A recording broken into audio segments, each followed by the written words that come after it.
ہم اپنے خواہشات کے پیچھے صبح سے شام تک لگا ہوا ہے اور اللہ کے احکام کو ہم چھوڑ رہے ہیں۔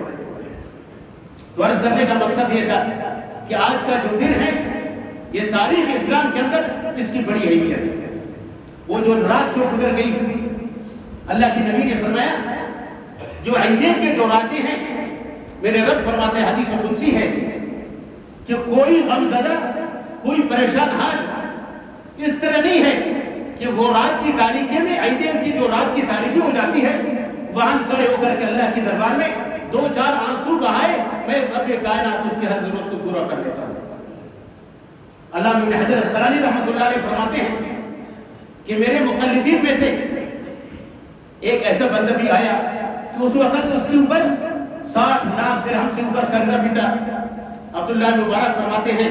حدیث درس کے اندر آ کر کے رونے لگا۔ میں نے کہا کیوں روتے ہو؟ اس نے کہا حضرت زمانہ کی گردش نے ہمیں بہت تھکا دیا، قرضدار ہوں، 60 لاکھ درہم اس دور کا بہت بڑی رقم بن جاتی ہے۔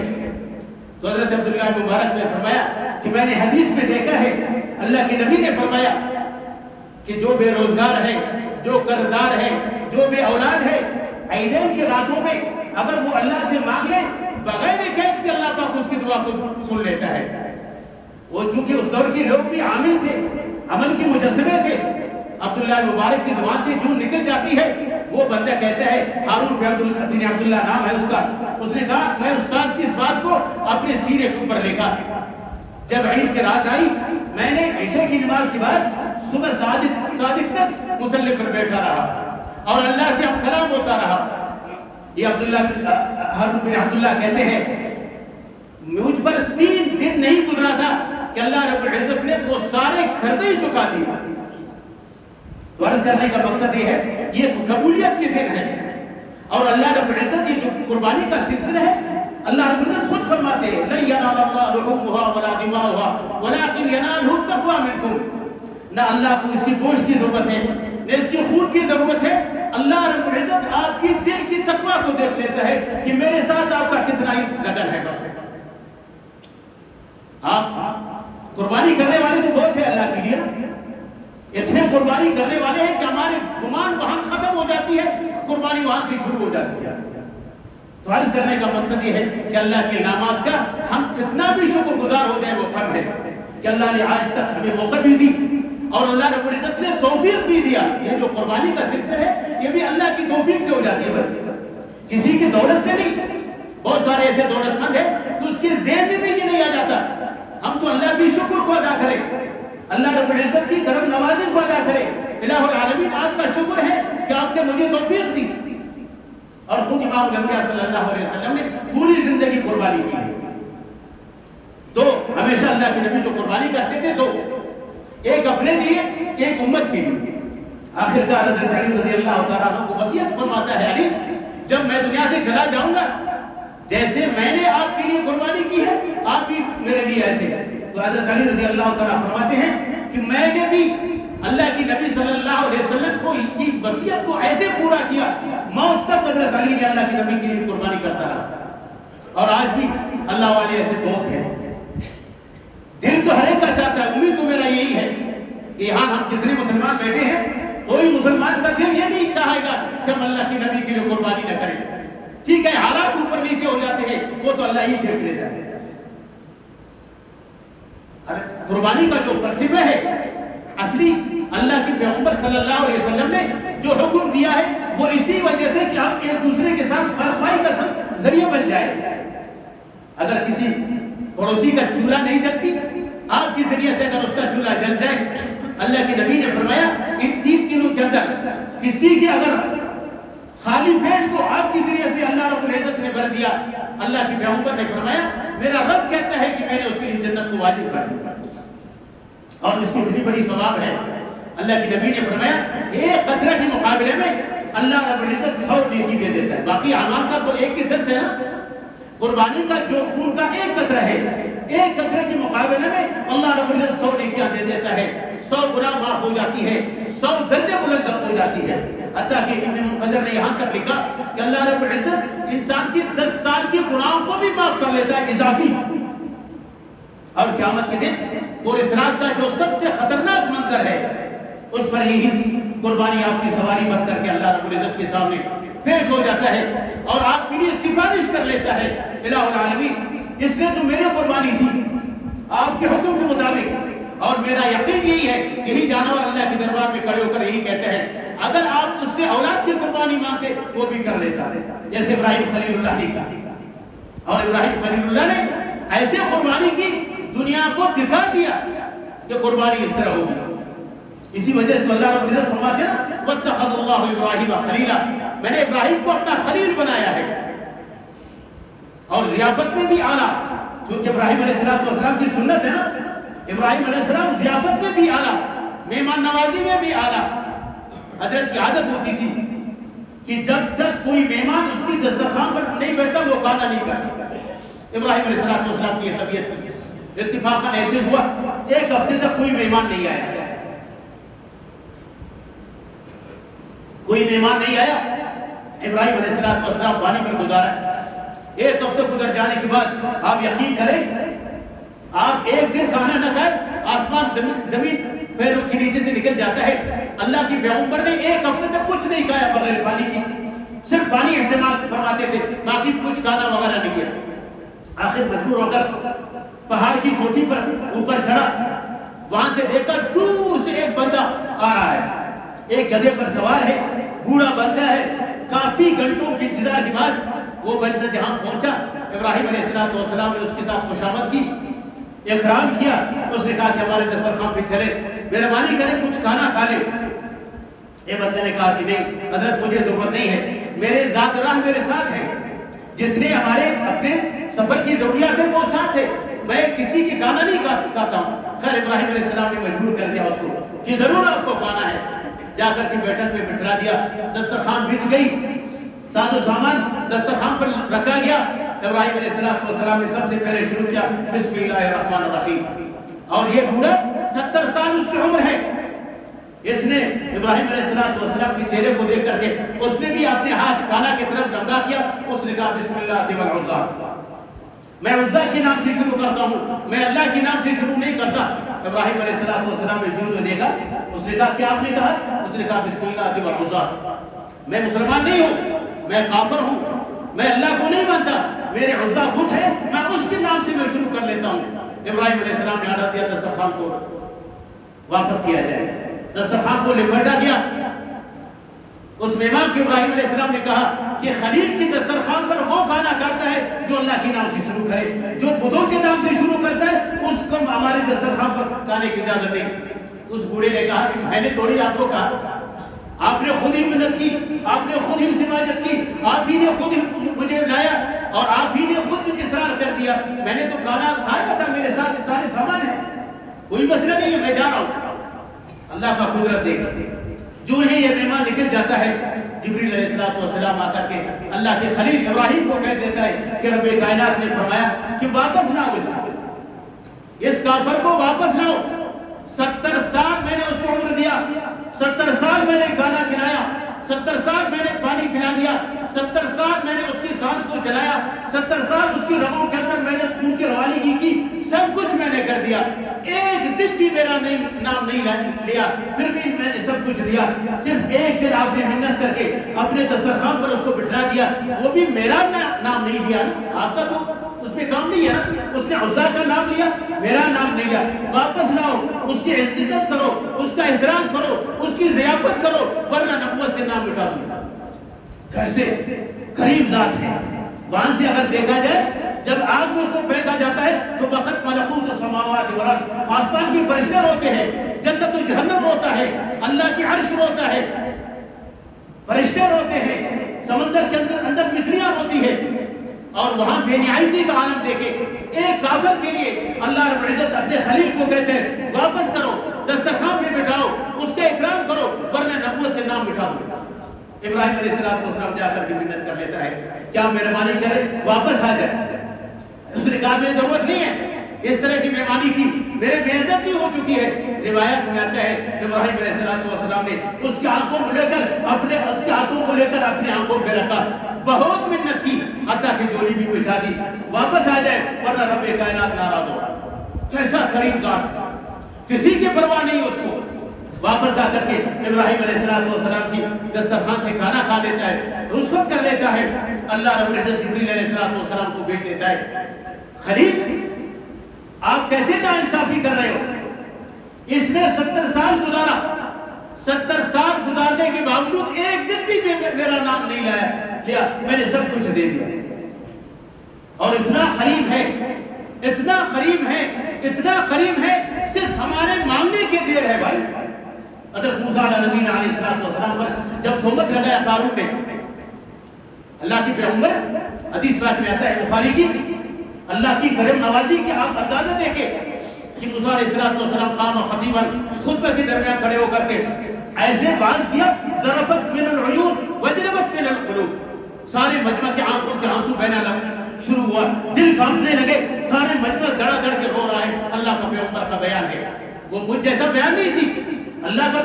نبی کا بیان جامع اور مانے ہو جاتا ہے، سب موضوع پر بات چلتی ہے. جب موسیٰ علیہ السلام نے زنا کی بات لائی، تورات کے اندر بھی یہ حکم ہے. اللہ کے نبی نے فرمایا موسیٰ علیہ السلام نے، جو بندہ زنا کر لیتا ہے، اگر مرد ہے اللہ رب العزت اس کی شرمگاہ کو اس کے پیشانی پر لگا کر سارے دنیا کے سامنے قیامت کے دن اس کو رسوا کر لیتا ہے. اگر عورت ہے اللہ بھی اس کو اس طرح رسوا کر لیتا ہے، وہ بدبودار چیزیں اس کی پیشانی سے بہ جاتے ہیں. جب یہ حکم بیان کر دیا، قارون کھڑے ہو کر کے موسیٰ علیہ السلام کو کہتا ہے اگر آپ نے زنا کیا پھر؟ موسیٰ علیہ السلام فرماتے ہیں، اور مجمع کتنا ہے پتہ ہے آپ کو؟ 10 لاکھ کا مجمع ہے. موسیٰ علیہ السلام خطاب فرما رہے ہیں. موسیٰ علیہ السلام کہتے ہیں اگر میں نے ایک تو یہ ہے کہ میں معصوم ہوں، اللہ نے انبیاء کو معصوم قرار دیا ہے، وہ گناہ نہیں کرتے، گناہ کا بالکل شائبہ نہیں ہوتے پیغمبر سے. اور صحابہ کرام مغفور ہے، صحابہ کی جماعت اللہ نے چن لیا ہے، اللہ نے اس کو مغفور بنا دیا ہے. غلطیاں ہو چکی ہیں، اللہ نے مٹا دیا. اور انبیاء معصوم ہے، نبی گناہ کی بالکل ذہن میں گناہ کا شائبہ بھی نہیں آتا نبی. موسیٰ علیہ السلام قارون کو کہتے ہیں کہ میں معصوم ہوں، میں نبی ہوں،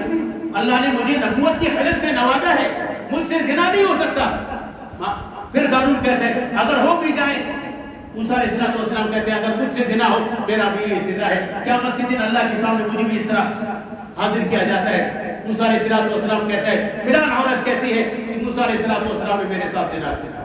اللہ اکبر. آپ اندازہ لگائیں 10 لاکھ کا مجمع، اللہ کا پاک پیغمبر موسیٰ کلیم اللہ اللہ کے دربار میں منبر سے اٹھ کر کے اللہ کے دربار میں سجدہ ریز ہو جاتا ہے. کہتے ہیں الہ العالمین میرے بے عزتی ہوا ہے، نبوت کی بے عزتی ہوئی ہے، آپ میرے عزت کو بچا دے. اللہ پاک جبریل کو بھیج دیتا ہے کہ جا کر کے موسیٰ کو کہہ دے علیہ السلام کہ زمین میرے حکم میں ہے، آج جو کہو گا وہی زمین وہی کرے گا. موسیٰ علیہ السلام منبر پر جلوہ افروز ہو کر کے قارون سے کہتے ہیں توبہ کرتے ہو کہ نہیں؟ اس نے کہا نہیں، اس بات پر میں ڈٹا ہوا ہوں کہ آپ نے فلان عورت سے زنا کی ہے. حضرت موسیٰ علیہ السلام اس عورت کو پکار کر کہتے ہیں اقسم باللہ الذی انزل علیہ التوراۃ، آپ کو اس ذات کا قسم دے لیتا ہوں جس نے مجھ پر تورات اتاری ہے، سچ بتا کیا معاملہ ہے. اللہ رب العزت اس زانی عورت کی زبان سے نکل جاتی ہے موسیٰ آپ نے زنا نہیں کیا، قارون نے مجھے 1000 سونے کا تشت دیا ہے کہ موسیٰ علیہ السلام کو رسوا کرتا. موسیٰ علیہ السلام اللہ کے دربار میں سجدہ ریز ہو کر کہتا ہے الہ العالمین نبوت کا مسئلہ ہے، آج اس خناس کو وہ سبق سکھا دے کہ تاکہ دنیا کا ساری قیامت تک لوگوں کو یہ علم ہو جائے جو نبوت پر ہاتھ اٹھاتا ہے اس کا یہی سزا ہے. اللہ رب العزت جبریل علیہ السلام کو بھیج دیتا ہے کہ موسیٰ کو کہہ دو زمین میرے حکم میں ہے، آج جو کہو گا وہی کرے گا. موسیٰ علیہ السلام منبر پر جلوہ افروز ہو کر کے قارون کو کہتے ہیں کیا خیال ہے؟ پھر مجمع سے خطاب کر کے کہتا ہے کون قارون کی طرف کھڑا ہو جاتا ہے؟ ایک جمع غفیر لاکھوں کے انسان قارون کی طرف چلے جاتے ہیں. اللہ کا پیغمبر زمین کو خطاب کر کے کہتا ہے یا ارض خضی ہے، زمین پکڑ اس کو، گھٹنوں تک دس جاتا ہے. پھر قارون آواز لگاتا ہے چونکہ چچازاد ہے نا اور عام بندہ بھی نہیں ہے قارون، پتہ ہے آپ کو تورات کا حافظ ہے. موسیٰ علیہ السلام کی بات بنی اسرائیل میں سب سے بڑا عالم ہے، ایسے عام بندہ نہیں ہے. تو موسیٰ علیہ السلام جب اس کو کہہ لیتا ہے کہ جب قارون زمین میں گھٹنوں تک دس جاتا ہے تو سارے قوم توبہ توبہ کر کے ایک سائڈ پہ ہو جاتا ہے. ابھی قارون پکار لیتا ہے کہ مجھے توبہ ہے. موسیٰ علیہ السلام نے کہا ابھی توبہ کا دروازہ بند.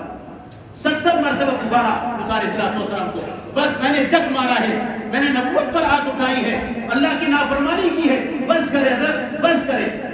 قارون موسیٰ علیہ السلام کہتے ہیں بس نہیں ہے. پورا زمین میں دس جاتا ہے, اس کی دولت دس جاتی ہے.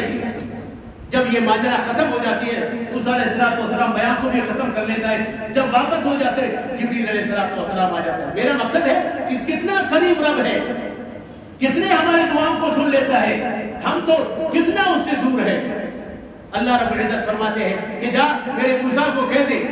آپ کا چچا زاد تھا, آپ کی اپنے رشتہ دار ہے, تورات کا حافظ تھا, آپ کی بات سب سے بڑا عالم بھی ہے. 70 مرتبہ اس نے پکارا, آپ نے معاف نہیں کی. بے عزتی و جلالی والکرمی, مجھے میرے عزت کی قسم, میرے کبریائی کی قسم, مجھے میرے جلال کی قسم, اگر یہ بدبخت ایک بار کہتا اللہ مجھے معاف کرے میں معاف کرتا. کہتے موسیٰ علیہ السلام نے پھر سجدہ پر گرا, کہتے الہ العالمین میں مخلوق ہوں, آپ خالق ہیں. مخلوق اور خالق میں بڑا فرق ہے. تو عرض کرنے کا مقصد یہ ہے کہ آج کی یہ قبولیت کی ساعت ہے بھائی, قبولیت کی ساعت ہے. اللہ تعالیٰ جس کو بھی توفیق دے دے. قربانی ایک ایسی عمل ہے, ایک ایسی عمل ہے, ایک ایسی عمل ہے, سارے اعمال سے اللہ کو یہ پسند. یہاں تک علماء فرماتے ہیں اگر کسی مسجد کی ضرورت ہے وہ شہر والے مل کر کہہ دے کہ بھئی حضرت ہم یہاں مسجد بناتے ہیں, قربانی نہیں کرتے. شریعت کا مسئلہ یہ ہے کہ یہ غلط کرتے ہیں, اپنا قربانی کر لے, مسجد کی ضرورت نہیں ہے, مسجد بعد میں ہے, قربانی پہلے. اور یہ ایسے عمل ہے, اور یہ ایسے عمل ہے کہ یہ ڈائریکٹ حدیث پاک میں نے رات کو دیکھا, ابن حجر اسقلانی نے فتح الباری کے اندر حدیث لائی ہے کہ قیامت جب قربانی ہو جاتا ہے اسی وقت جب آپ نے قربانی کو آپ ذبح کر لیتے ہیں, اس کی زمین پر اس کے خون کا قطرہ گر جاتا ہے, اللہ کے سامنے فرشتے کھڑے ہو کر کے آپ کی سفارش کر لیتے ہیں, الہ العالمین فلانا فلانے کے بیٹے نے سب کچھ اپنا پیچھے کر دیا آپ کی نام کے لیے, آپ کے حکم کے لیے, اب اس نے قربانی کر دی, آپ مہربانی کریں اس کو بخش دے. رب کائنات فرماتے ہیں میں اس فرشتے کی سفارش کو رد نہیں کرتا, پھر میں اس کو کہتا ہوں آپ گواہ رہے, میں نے اس کے سارے پچھلے آگے سارے گناہ معاف کر دیے. بڑی سعادت ہے, بڑی سعادت ہے. اپنی طرف سے قربانی کر لے, والدین کی طرف سے قربانی کر لے. اگر اللہ نے جس کو توفیق دی ہے جناب رسول اللہ صلی اللہ علیہ وسلم کی طرف سے قربانی کر. اور اللہ کے نبی نے رات کو میں نے حدیث دیکھا, رحمت دو عالم صلی اللہ علیہ وسلم نے فرمایا جو میری امت میرے لیے قربانی کر لیتا ہے, جو میری امت میرے لیے قربانی کر لیتا ہے. جبریل علیہ السلام سردار ملائکہ, آسمان زمین کی فرشتوں کا سردار ہے, قرآن کی لانے کا ذریعہ ہے, اللہ کے یہاں سب سارے فرشتوں سے مقبول ترین فرشتہ ہے, وہ اللہ کے سامنے کھڑے ہو جاتے ہیں. باقی قربانی اور فرشتہ, باقی قربانی کا جو سلسلہ میں نے کہا نا, اور فرشتے اللہ کے سامنے کیا کرتے ہیں, سفارش کرتے ہیں. جو اللہ کی نبی کے لیے آپ قربانی کرتے ہو ڈائریکٹ جبریل علیہ السلام اللہ کے دربار میں کھڑے ہو کر صد آداب دو زانو ہو کر اللہ کے دربار میں سجدہ کر لیتا ہے. اللہ رب العزت عالم الغیب ہے, کہتے ہیں جبریل کیوں سر اٹھاتے نہیں ہو, کہتا ہے الہ العالمین آپ کو پتہ ہے فیض آباد کی شان سے فلانی نے آپ کی محبوب کے نام پر آپ اس نے قربانی دی ہے, آپ کی جلال کی مجھے قسم جب تک آپ اس کی بخشش کا فیصلہ نہیں کرو گے میں اپنا سر اوپر نہیں کروں گا. سبحان اللہ. حدیث پاک میں آتا ہے اللہ رب العزت فرماتے ہیں کہ مجھے کوئی پرواہ نہیں ہے, آپ سر اٹھائے میں اس کی ثواب کو اپنے محبوب کے منہ تک پہنچاتی ہوں. بڑی سعادت, بڑی سعادت ہے. اللہ جس کو بھی توفیق دے دے بڑی سعادت ہے. اور یہ ایسا عمل ہے اس میں کسی کی نام نبود نہیں ہے, ڈائریکٹ اللہ کی طرف سے. جیسے قرآن کریم فرماتے ہیں نا قل ان صلاتی ونسکی ومحیای ومماتی للہ رب العالمین, ہمارے زندگی اور موت, ہمارے قربانیاں, ہمارے صدقات سارے آپ ہی کے لیے ہیں. تو عرض کرنے کا مقصد یہ ہے کہ اس میں اخلاص بھی ہونا چاہیے, الہ العالمین آپ کے لیے ہے. اسی وجہ سے اللہ فرماتے ہیں کہ جو اجتماعی قربانی ہوتی ہے گائے وغیرہ کی, سارے صدقہ جتنے بھی ہیں وہ اپنے نیت کو صاف کریں. اگر ان میں سے صرف ایک کا نیت یہ ہوا کہ بھئی اچھا خاصا تو گوشت مل جاتی ہے نا, تو سارے شرکاء کی قربانی نہیں ہوگی. اسی وجہ سے علماء فرماتے ہیں کہ تقوی یہ ہے کہ ہر ایک کا علیحدہ قربانی ہو, کہ تاکہ دوسروں کا خراب نہ ہو. اللہ رب العزت اخلاص نصیب کر لے, اللہ قبولیت سے نوازے, اللہ ریا اور سمعہ سے اللہ بچا لے. ایسے نہ ہو کہ قربانی ہم کر لیں دولت بھی گیا، سب کچھ بھی گیا اور اللہ کے دربار میں قبولیت نہیں ہوئی. یہ سب سے مشکل مسئلہ ہے اور سب سے سخت مسئلہ بھی یہی ہے. تو عرض کرنے کا مقصد یہ ہے کہ آج کے دن کو اللہ کے ہاں بڑی قدر ہے اور اس کی اور انہی دنوں کی جو خاص عمل ہے اس کو ایام تشریق کہا جاتا ہے. ہر نماز کے بعد اللہ اکبر لا الہ الا اللہ اللہ اکبر وللہ. اور صحابہ کرام کیا کرتے تھے؟ حضرت ابو ہریرہ رضی اللہ تعالیٰ کا یہ عمل تھا. یہ ایام تشریق کے ایام مدینہ منورہ کی بازار میں جا کر کے زور زور سے یہ کلمات ہمیشہ صبح سے شام تک دہراتے تھے. اللہ اکبر ایک تو نماز کے اندر ہے نا، وہ تو واجب عمل ہے. نماز کے بغیر بھی سارے اذکار میں سے سب سے بہترین ذکر انہی دنوں میں یہی ذکر ہے. اللہ اکبر لا الہ الا اللہ اللہ اکبر وللہ الحمد. نماز میں نہیں، نماز میں تو ایسی واجب ہے نا. نماز کی بعد ایک مرتبہ کہنا مردوں پر واجب ہے کہ ایک مرتبہ یہ عمل کر لیں. عورتوں وہ لیکن بلند آواز سے، عورتوں پر بھی واجب ہے لیکن وہ پست آواز سے. آپ اندازہ لگائے اللہ کی نام ہے اس کو پست آواز سے دیکھیں. یعنی اللہ رب العزت نے عورتوں کی کتنی عزت کی، کتنے اس کی عزت کا اللہ رب العزت نے لحاظ کیا کہ میرے نام لینا ہے آپ کو آہستہ لے گئے. یہ تو ہمارے معاشرے میں ہے کہ پورا دن بازار میں دقت آتے رہے اور شام کو آ جائے، کوئی کہنے والا بھی نہیں جو اس کو کہہ دے خراب صاحب نے کہا گیا. یعنی اللہ کی نام لینا ہے، اللہ کی بڑائی بیان کرنی ہے، اس کو بھی آہستہ لینا ہے تاکہ کسی بدماش کی کان پر آپ کی آواز نہ پڑے، تاکہ اس کے دل کے اندر کوئی لفظ نہ آ جائے، کوئی خرافات نہ آ جائے. قرآن کی تلاوت حضرت فاطمہ الزہرا رضی اللہ تعالیٰ عنہ قرآن کی تلاوت فرما رہے ہیں. آقا کریم صلی اللہ علیہ وسلم جو ہی در پہ پہنچ جاتا ہے، دروازے کو دستک ہوتی ہے، حضرت فاطمہ رضی اللہ تعالیٰ عنہ آ کر کے دروازہ کھولتی ہے. اللہ کے نبی نے فرمایا فاطمہ کیا کر رہی تھی؟ حضرت فاطمہ فرماتے ہیں یا رسول اللہ میں نے قرآن کی تلاوت کر رہی تھی. اللہ کے نبی نے فرمایا میرے کانوں میں آپ کی آواز آئی ہے، خیال کرنا اگر یہ آپ کی آواز کسی غیر کی